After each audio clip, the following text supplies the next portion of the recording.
Ces dernières années, les coups d'État se multiplient en Afrique. Mali, Burkina Faso, Guinée, Niger. À chaque fois, nous voyons les mêmes images. Nous avons les mêmes débats et aussi nous voyons les mêmes positions bien tranchées des uns et des autres. Certains y voient une véritable libération, d'autres par contre y voient une régression. Mais très souvent, on ne discute pas des bonnes choses. On discute sur les mauvais sujets. On parle du jour du coup d'État. On parle des militaires qu'on a vus partout à la télé. On parle même des influences extérieures éventuelles. Et on parle très peu de ce qui a rendu tout cela possible. Parce qu'un coup d'État, ce n'est presque jamais le début de quelque chose. En fait, c'est la fin d'un système qui ne fonctionne plus. Dans cette vidéo, je ne vais pas te dire s'il faut applaudir ou condamner les coups d'État. Je vais faire autre chose. Je vais poser les faits, analyser les mécanismes et surtout, je vais montrer ce que l'on regarde rarement quand on parle de ces événements-là. Si tu restes jusqu'à la fin, tu comprendras pourquoi le vrai problème n'est presque jamais le coup d'État en lui-même, mais ce qui n'est pas reconstruit après le coup d'État. Précisément. Avant de continuer, si tu apprécies les analyses basées sur les faits, sans les slogans entendus 1000 fois ailleurs, sans émotions inutiles et sans discours pré-mâchés d'avance, tu peux t'abonner à cette chaîne. Ici, on ne cherche pas à convaincre à tout prix, on cherche avant tout à comprendre. On parle souvent de coup d'État en Afrique comme d'un problème culturel, mais l'histoire montre que ce n'est ni africain ni exceptionnel. Quand on parle des coups d'État en Afrique, il y a souvent une idée implicite qui s'installe dans la tête des gens. L'idée que ce serait presque une fatalité, comme si le continent avait un problème particulier avec le pouvoir ou une incapacité structurelle même à se gouverner. Mais cette idée ne tient vraiment pas longtemps dès qu'on prend un peu de recul sur ces événements. D'abord, un fait simple qu'on oublie souvent. La majorité des États africains ont à peine 60 ans d'existence. 60 ans, à l'échelle de l'histoire politique, à l'échelle de l'histoire de l'humanité, c'est extrêmement jeune. Beaucoup de pays qui sont aujourd'hui considérés comme stables ont traversé des périodes de grande instabilité, bien au-delà de leurs 60 ans d'existence. L'Europe, par exemple, a connu des coups d'État, des régimes militaires et des transitions autoritaires tout au long du XXe siècle. L'Espagne, par exemple, n'est devenue une démocratie stable qu'après 1978. La Grèce a connu également une dictature militaire jusqu'en 1974. La Turquie, de son côté, a vu son armée intervenir à plusieurs reprises dans la vie politique. Ce que ces pays avaient en commun à ces moments-là, ce n'est pas une culture particulière, mais des institutions fragiles ou contestées. Et c'est exactement la même logique que l'on observe en Afrique. Les coups d'État ne surgissent pas au hasard. Ils apparaissent presque toujours dans les États où les règles du jeu politique sont instables, tout simplement. Où la confiance dans les institutions est faible et où l'armée est l'une des rares institutions justement qui reste organisée et qui fonctionne un tant soit peu. Des pays comme le Mali, le Burkina Faso, la Guinée et le Niger n'ont pas connu donc des coups d'État parce qu'ils sont africains, mais parce que leurs systèmes politiques n'ont jamais réussi à se consolider durablement. À l'inverse, il existe aussi des pays africains où le coup d'État est devenu quasiment impensable. Par exemple, le Botswana, le Sénégal, la Namibie, le Cap-Vert. Ces pays ne sont pas exempts de tout problème, bien évidemment, mais leurs institutions ont acquis avec le temps une légitimité suffisante pour que l'armée ne soit jamais perçue comme une alternative politique crédible. Et c'est là un point fondamental. Ce ne sont pas les pays pauvres qui font des coups d'État, ce sont les pays fragiles. Tant que cette distinction n'est pas comprise, le débat reste biaisé. Et lorsque les institutions commencent à perdre leur crédibilité, un autre mécanisme se met progressivement donc en place. Dans un État qui fonctionne, l'armée n'a jamais vocation à faire de la politique. Mais quand l'État ne fonctionne plus, cette frontière commence véritablement à disparaître. Dans un État qui fonctionne correctement, le rôle de l'armée est clair en fait. Elle protège le territoire, elle obéit au pouvoir civil, elle reste en dehors de la politique. Mais ce modèle repose sur une condition essentiel, que le pouvoir civil soit perçu comme légitime, efficace et bien évidemment crédible. Lorsque cette condition disparaît, un vide se crée automatiquement. Et ce vide ne se crée jamais en un seul jour.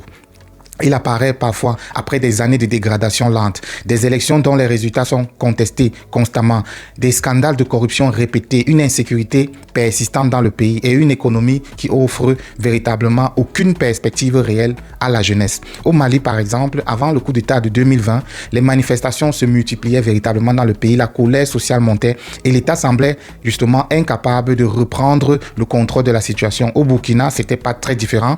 Il y avait une insécurité progressante. Les territoires échappaient véritablement à l'autorité de l'État et une partie de la population avait le sentiment que le pouvoir politique était dépassé. Dans ces contextes, l'armée ne surgit pas soudainement comme par magie. Elle est déjà là en fait, structurée, hiérarchisée, présente sur le terrain. Et il est important de faire une distinction très claire. Une armée professionnelle n'est pas la même chose qu'un régime militaire. Dans beaucoup de pays africains, l'armée existe, elle est respectée, mais elle n'est jamais perçue comme une alternative politique. C'est le cas par exemple au Sénégal ou au Ghana. où l'armée est restée strictement sous contrôle civil, même dans les contextes de crise politique majeure. Mais lorsque l'État échoue trop longtemps, la population ne cherche plus la meilleure solution, elle cherche véritablement la solution la plus visible. Et à ce moment-là, l'armée commence à être perçue non pas comme une solution idéale, mais comme un dernier recours possible. C'est dans ce contexte précis que le discours militaire trouve donc un écho favorable auprès de la population. Nous avons véritablement plus le choix, le pays est en danger, il faut agir maintenant. Ce discours ne convainc pas tout le monde, bien évidemment, mais il convainc suffisamment de personnes pour transformer l'armée en acteur politique crédible. Avant un coup d'État, il n'y a pas toujours une explosion politique. Il y a souvent quelque chose de bien plus discret, une fatigue économique qui dure dans le temps. Quand on parle de coup d'État, on parle souvent de politique, d'institutions, de militaires, mais très rarement on parle de ce que vivent réellement les gens dans le pays. Or, dans presque tous les pays qui ont connu un coup d'État, il y a un point commun fondamental, une crise économique prolongée dans la durée. Pas forcément une crise spectaculaire, mais une crise qui dure véritablement, qui s'installe et qui finit donc par user la population. Il ne s'agit pas seulement de croissance ou de statistiques, il s'agit de choses très concrètes. Le prix du riz qui augmente, le carburant qui devient beaucoup trop cher pour les usagers, le salaire qui ne suffit plus justement à mener une vie décente, le chômage des jeunes qui s'installe comme une véritable norme dans le pays. Au Mali, par exemple, avant 2020, la majorité de la population vivait déjà dans des conditions économiques très précaires, avec une jeunesse nombreuse et très peu de perspectives d'avenir. Du côté du Burkina, c'était pas mieux. Avant 2022, l'économie était déjà mise sous pression, avec des dépenses sécuritaires qui explosaient et l'État avait de plus en plus de mal à assurer ses fonctions de base. Au Niger, avant 2023, plus de la moitié de la population vivait sous le seuil de pauvreté dans un pays à la démographie très dynamique, mais aux opportunités économiques justement extrêmement limitées. Dans cette situation dure, il se passe quelque chose de beaucoup plus profond même que la pauvreté. Il se crée un sentiment d'humiliation collective. L'idée que on fait des efforts mais rien ne change. Le pays n'avance pas, les sacrifices ne servent à rien. Cette humiliation est un facteur politique extrêmement puissant parce qu'à partir d'un certain point, la population ne réclame plus nécessairement des réformes fines, des ajustements techniques ou des améliorations progressives sur leurs conditions de vie. Elle réclame une rupture nette et précise avec le système en place. Quelque chose de visible, de fort, de symbolique. Et dans des États fragiles, cette rupture ne vient presque jamais de l'intérieur du système politique. Elle vient de l'extérieur du jeu institutionnel. C'est ici que la crise économique devient donc un carburant. Pas le seul, bien évidemment, mais un carburant décisif. Elle prépare le terrain psychologique sur lequel la rupture devient acceptable. Quand un coup d'État a lieu en Afrique, le soutien populaire n'est pas une surprise. Personne n'est choqué véritablement de voir des gens applaudir, d'être contents dans les rues. Au contraire, beaucoup s'y attendent. La question n'est donc pas pourquoi les gens applaudissent. La vraie question est qu'est-ce qu'ils applaudissent vraiment. Dans la majorité des cas, ce que la population soutient, ce n'est pas l'armée en tant que telle. Ce n'est non plus l'uniforme ou encore la prise de pouvoir militaire. Ce que les gens applaudissent, c'est la fin d'un système.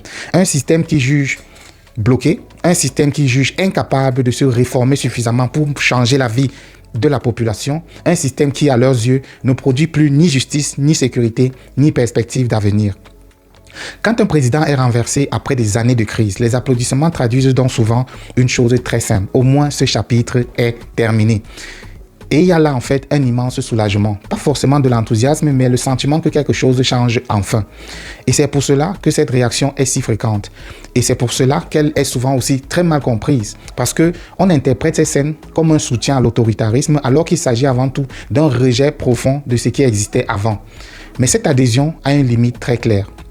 Elle repose sur une attente implicite mais claire de la population, que la rupture débouche sur quelque chose de mieux qu'avant.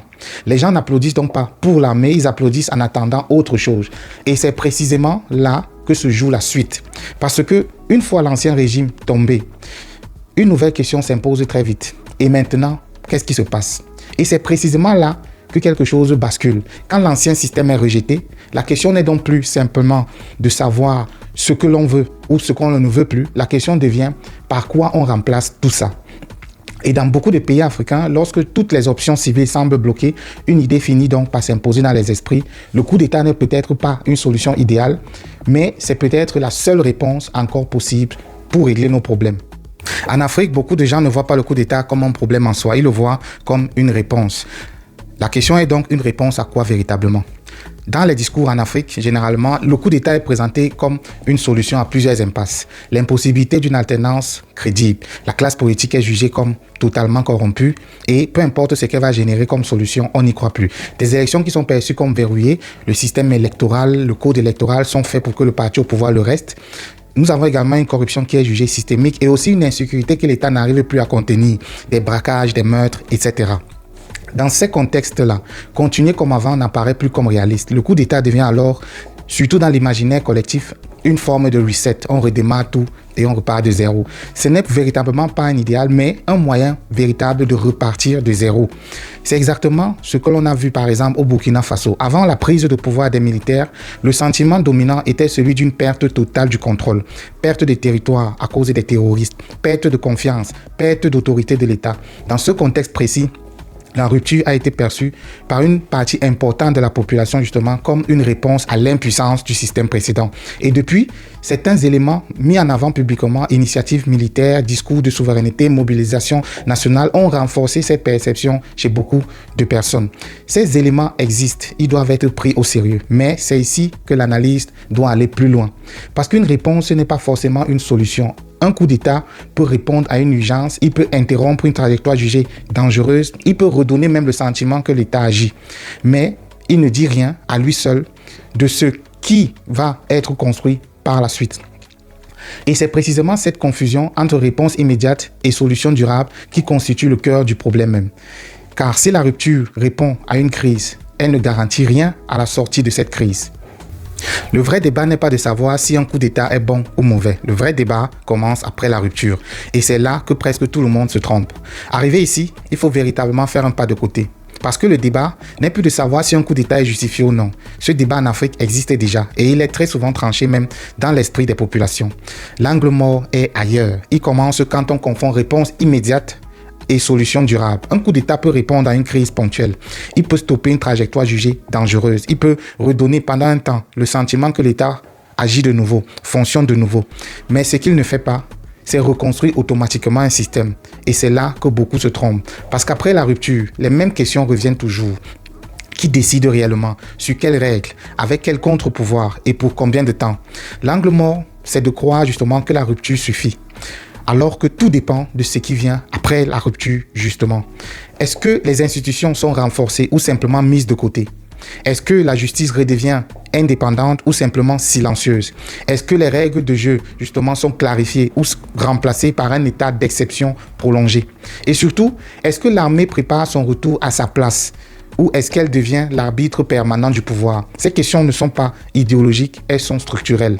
L'histoire montre une chose très claire, les pays qui sortent durablement de l'instabilité ne sont pas ceux qui ont réussi leur coup d'État, ce sont ceux en fait qui ont utilisé la rupture pour reconstruire des institutions plus fortes que les hommes, plus fortes que les armées et aussi plus fortes que les émotions du moment. Quand cette reconstruction n'a pas lieu, un cycle s'installe. Crise, rupture, espoir, déception, puis une nouvelle crise et ça continue comme ça pendant des années, des décennies. Et à chaque tour, l'État s'affaiblit un peu plus. C'est pour cela que se focaliser uniquement sur le jour du coup d'État est une erreur d'analyse fondamentale. Ce jour-là est certes spectaculaire, toutes les chaînes de télévision en parlent, mais il est rarement décisif. Le vrai moment décisif, c'est ce qui se passe quand les caméras s'éteignent. C'est là que se joue le véritable avenir du pays. Et tant que cette question restera secondaire, les coups d'État continueront de revenir, non pas parce qu'ils sont souhaités, mais parce que les systèmes restent vulnérables et par conséquent accessibles à ces coups d'État-là. On croit regarder un coup d'État, mais ce que l'on regarde vraiment, c'est un système qui n'a pas encore été reconstruit. Et c'est ça le véritable angle mort. Si on prend un peu de recul, tout ce que nous avons vu dans cette vidéo mène à une idée très simple. Les coups d'État ne tombent jamais du ciel, ils apparaissent quand un système politique cesse de fonctionner comme il le doit, quand l'économie s'épuise et aussi quand les institutions perdent leur crédibilité. Dans certains contextes, la rupture peut être donc perçue comme nécessaire, elle peut même redonner temporairement le sentiment que l'État reprend le contrôle, mais ce que l'histoire montre très clairement, c'est que la rupture seule ne suffit jamais. Ce qui fait la véritable différence, ce n'est donc pas le coup d'État en lui-même, c'est ce qui est reconstruit par la suite. Des institutions solides, des règles clair pour tout le monde, des contre-pouvoirs bien réels et un État capable de fonctionner sans dépendre de l'exception. Et c'est précisément là que se situe l'angle mort. On croit regarder un événement spectaculaire à la télévision avec des militaires partout qui ont pris le pouvoir, mais on oublie de regarder le système qui a rendu tout cela possible et celui qu'il faut reconstruire par la suite. Tant que cette question restera secondaire, les coups d'État continueront de revenir, non pas parce qu'ils sont souhaités à la base, mais parce que les causes profondes restent intactes. Si tu as apprécié le contenu de cette vidéo, je t'invite à t'abonner à cette chaîne. Et si on regarde les faits, loin des émotions, abonne-toi pour garder le fil. Et on se dit à très vite.